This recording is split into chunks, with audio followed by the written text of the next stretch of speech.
Šta se dalje razvija iz Kabale? Znači, koji mistični pravci se razvijaju?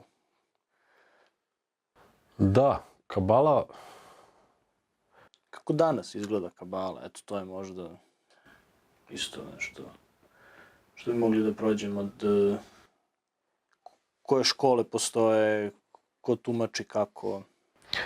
pa iz današnje perspektive gledano, da, Kabala, postoje različiti pravci Kabale. Danas više... Zlatna Zora je u suštini popularizovala, ja bih rekao. Naravno, to što je Zlatna Zora uradila, to je po značaju renesansa tog jednog mističnog učenja, ali u sferi hrišćanstva. Znači, ono što je Zlatna Zora uradila, to je tumačenje Kabale kroz vizuru hrišćanstva, gde su uzeti određeni osnovni elementi kabalistički i prosto primenjeni u drugoj sredini. To je dobar primjer kako može da se iskoristi određeni mehanizam Religijski sinhretizam u suštini. Naravno.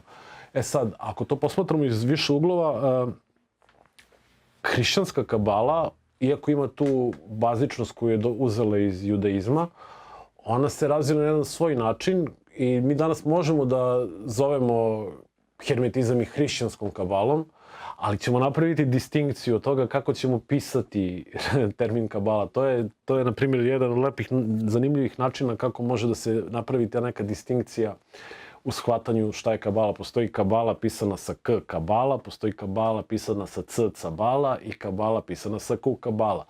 To onda tumačimo kao prosto hrišćansku, kao jevrijsku, hrišćansku i hermetičku Kabalu. I tu pravimo određenu separaciju.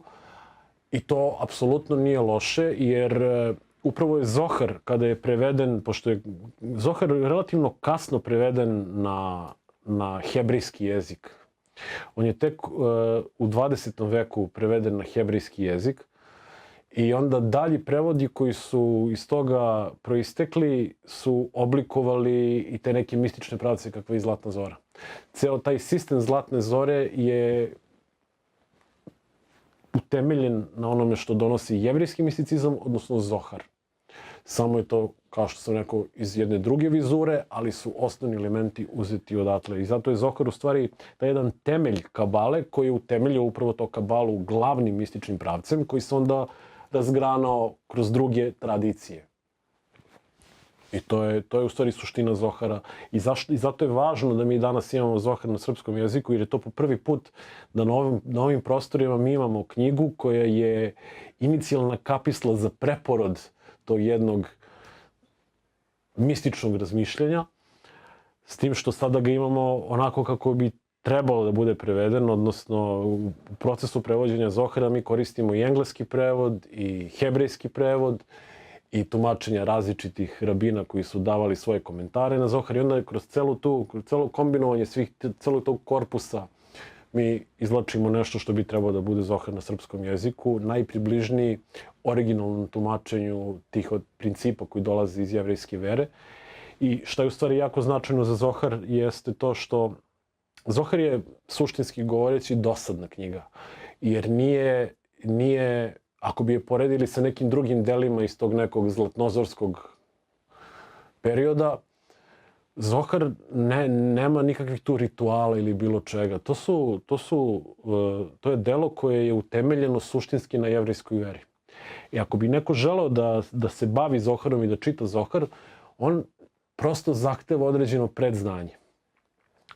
Zahteva predznanje u smislu tom da 90% stvari koje su napisane u Zoharu se direktno odnose, na primjer, na određene principe jevrejske liturgije.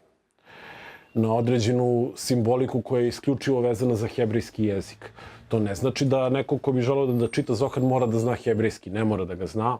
Bilo bi dobro da ima neku osnovu, ali ne mora.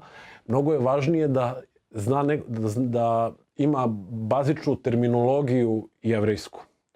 Jer bez toga čitanje Zohara postaje jako suvoparno i nerazumljivo.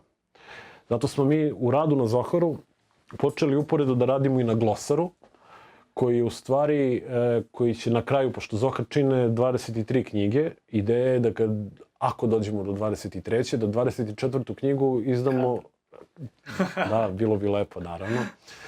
Da 24. knjiga u stvari bude glosar, koji bi objedinio sve te termine koji se provlače kroz sve tomove. Mi za sada, na primjer, pošto smo od 7. toma smo počeli u okviru Zohara da izdajemo i glosar, na kraju se nalazi glosar sa svim terminima koji su se do tada pojavljivali.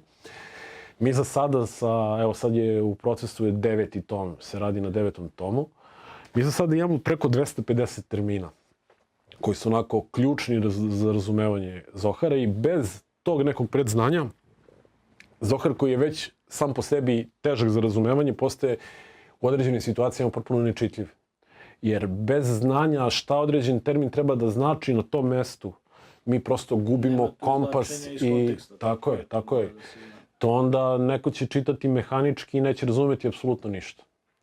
Zato je jako važno to da ako već neko nema poznavanje hebrejskog jezika, ne zna hebrejski, bar da ovlada određenim terminima na određeni način. Posebno što smo mi takođe, što je specifično za ovaj Zohar, je to što u njemu on se sastoji, tu smo preneli i originalni Zohar na aramejskom i hebrejskom jeziku, a paralelno sa njim, sa svakim pasusom, sa svakim stihom, imamo deo na srpskom jeziku, prevod na srpski.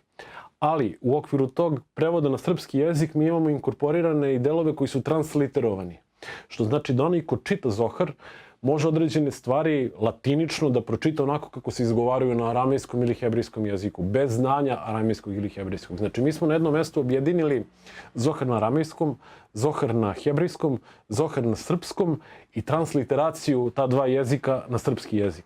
Što znači da po prvi put neko ko čita Zohar može određene delove da pročita onako kako bi trebali da se izgovore bez da zna hebrejski jezik. Što mi se čini da u svim drugim izdanjima, a nisu toliko brojna, mislim samo Zohar je prevođen samo na najveće jezike, ja nisam naišao ni na jedan koji je imao kroz sve tomove provučenu transliteraciju, pažljivo, za određene segmente koji su važni, a ovde je 90% segmenta važno, tako da previše ima transliteracije. Ali suštinski,